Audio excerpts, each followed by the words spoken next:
You got your coffee. Have you ever interviewed me without a coffee? I don't think so.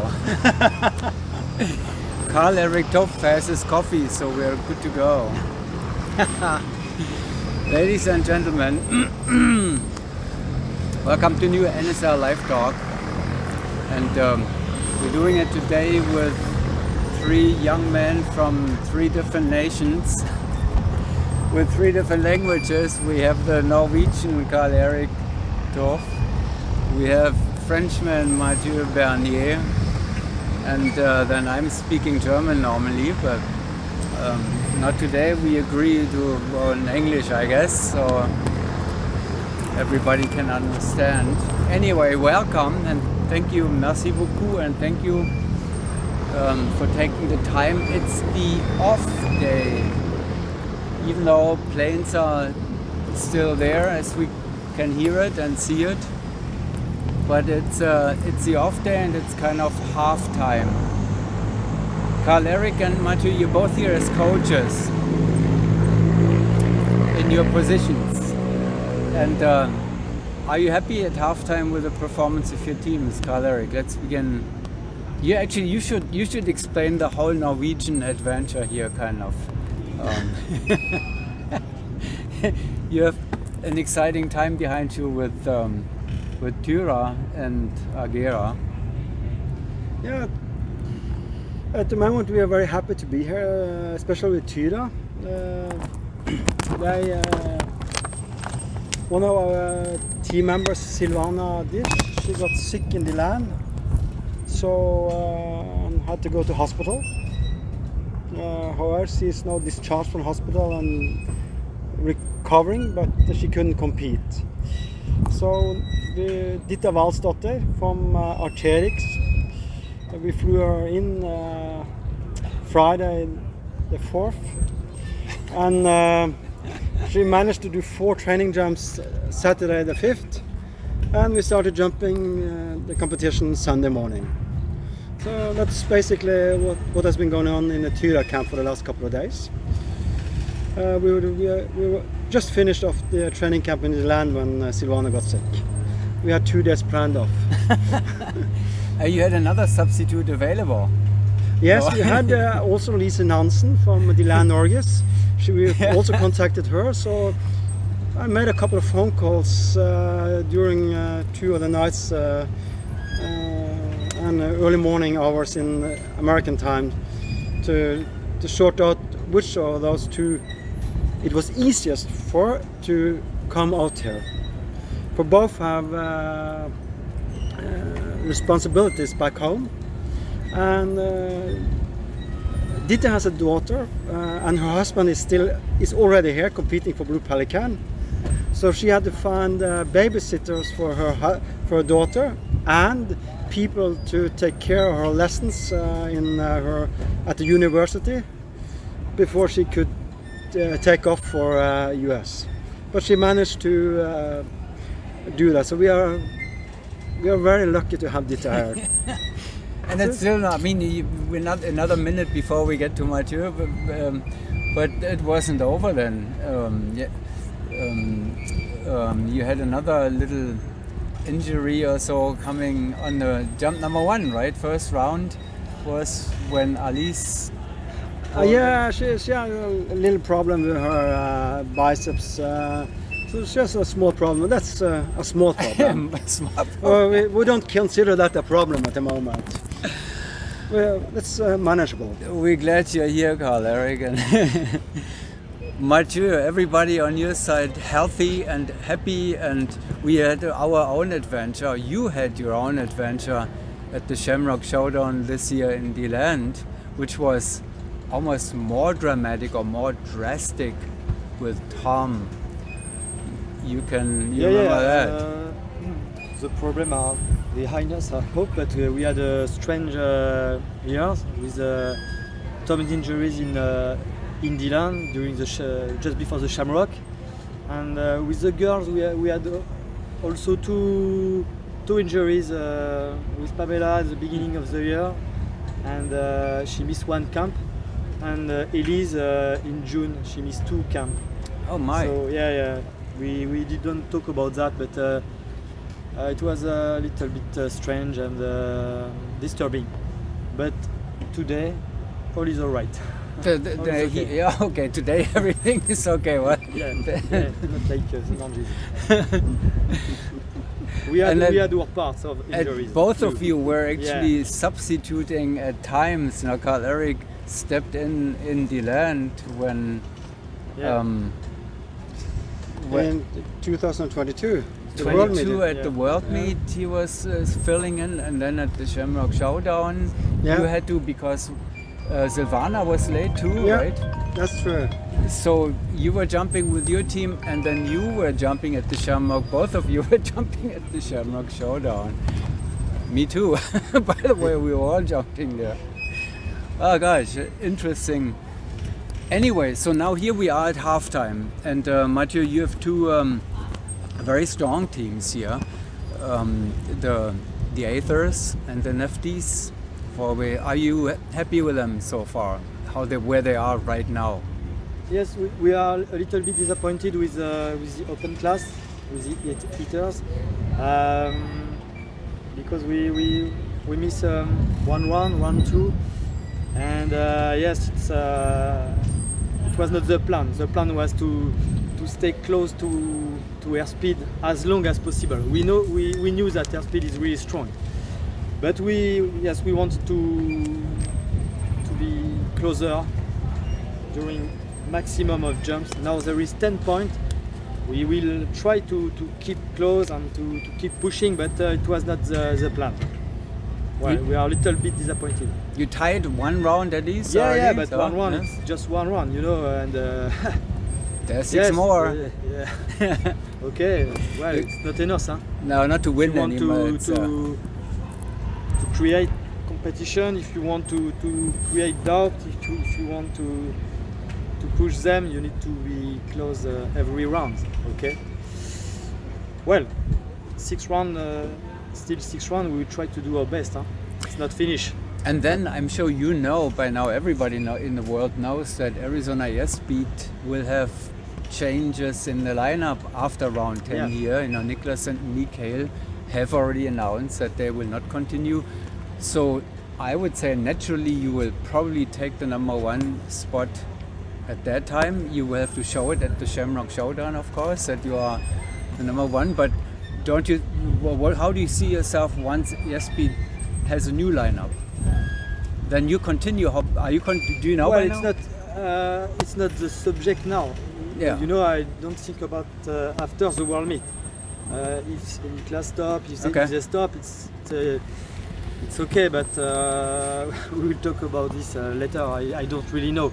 But the goal was this meet, Yeah. Of course, if airspeed stop, it's not the same thing. It's not the same adventure. But I don't think about that, Yeah. We just want to be the best in each competition, and if you are the best because the other stop, it's not the same, It's good too, but it's not. It's not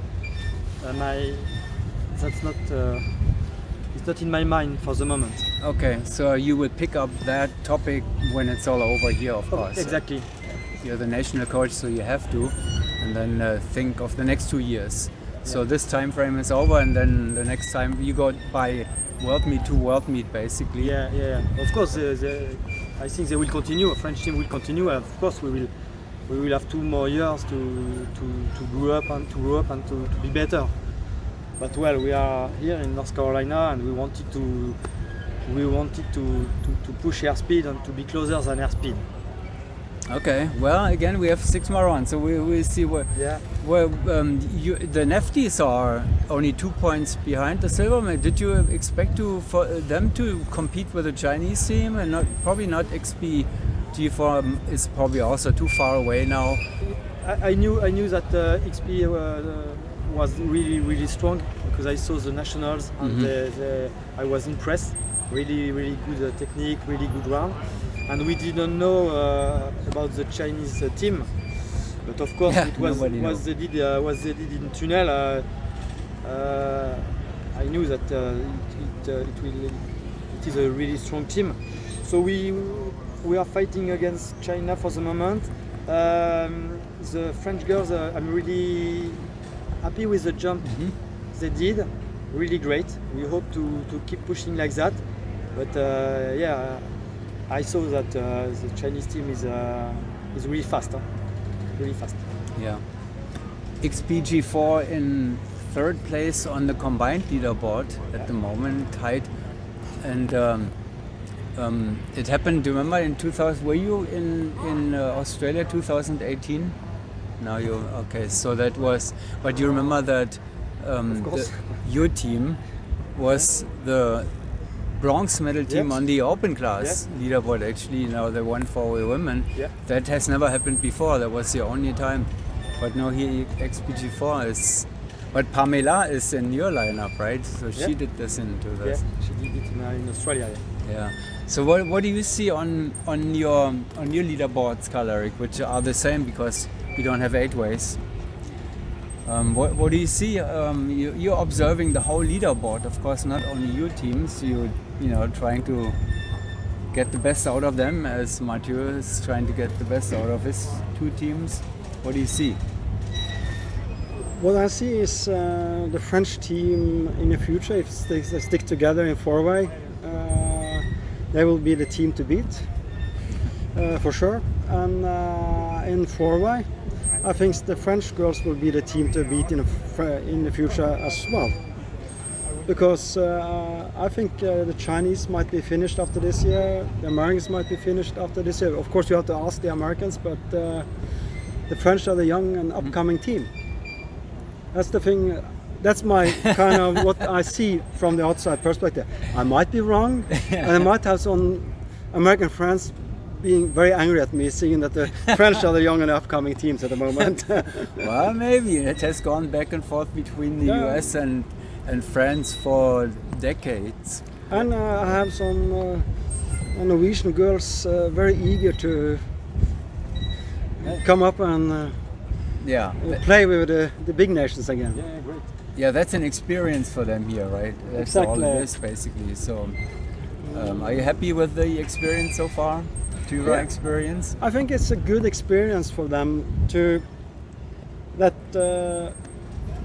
they got a very special situation. Father and daughter. Coach, father and daughter. That's a one subject, of course. It's not the perfect coach, but it can be done. But the most important is that it's a very good experience for them to see that even if something happens 4 or 5 days out from a meet, you can still solve it and get there. Don't give up. Just keep pushing. Someday it will happen and it will be your day. Did you know that Karl-Erik's daughter Christiane is in the Tura, in the 4-way women lineup? Yeah, I knew. Yeah, okay. Yeah, that's cool.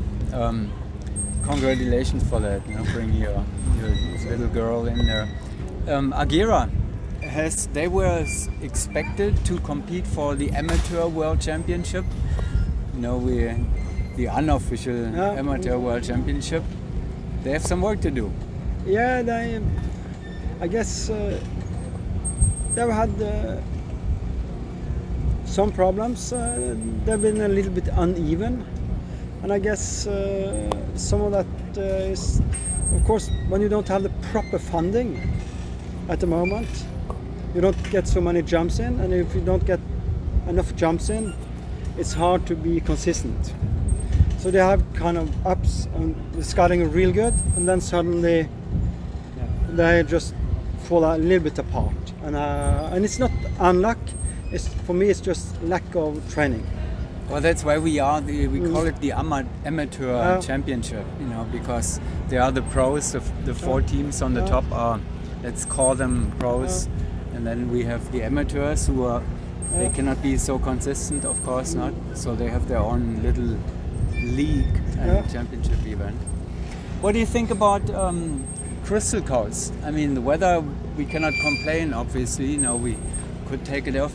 Have you seen it yet? Have you been up there looking down on the? No. What did the team say? Is it? Are they? It's a beautiful place, really nice place. Yeah. Yeah, no problem. Same from the Norwegian teams, they love it.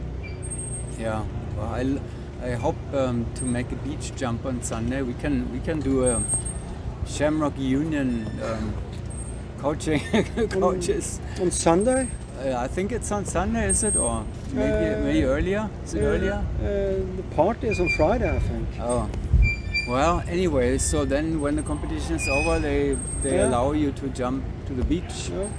And so hopefully that's gonna happen. It's a beautiful. It's a small meet, right? Yeah. So I think it's one of the smallest we've seen, except for Tanai.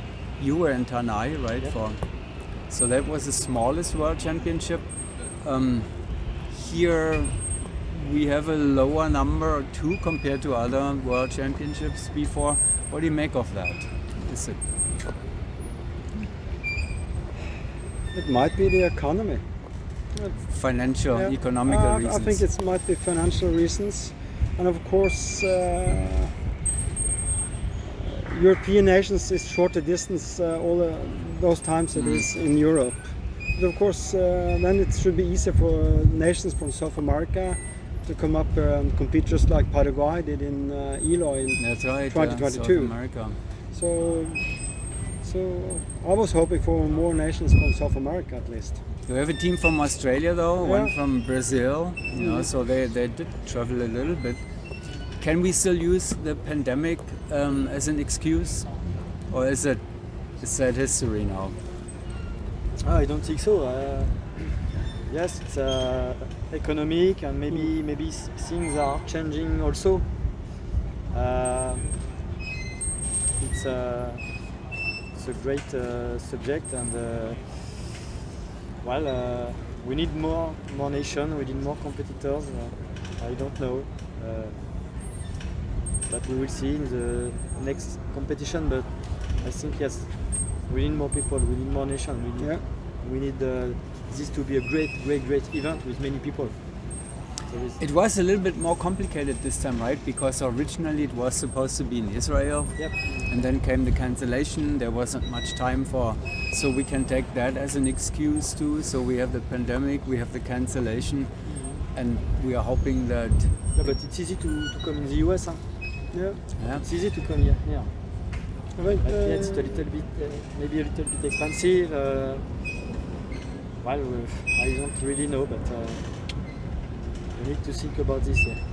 We will take a closer look at this, and we'll all be thinking about this probably, and then come up with hopefully some conclusions how to attract more teams in general, as in the old days, right? We have seen world championships in Dubai 2012 or in Spain when was that? 2001. 2001. But the World Meet back in the dark ages in 1997 had 32 or 34 teams in four-way. Yeah. So, and that was in Turkey, right? It was in Ah, Turkey. Europe. So, but of course, the economy was booming towards the end of the 90s. Oh, I see. So I think the financial is important, but I don't think it's the whole answer. It might be that you have a lot of tunnel competitions nowadays. People might prioritize that. I don't know. We will hopefully find out soon, and then have an up again from here on forward. Merci beaucoup, Mathieu. Thank you very much, Carl-Eric, for taking the time on your off day. And let's enjoy the rest of the beautiful day here at Crystal Coast. Thank you. Thank you. Thank you. Thank you.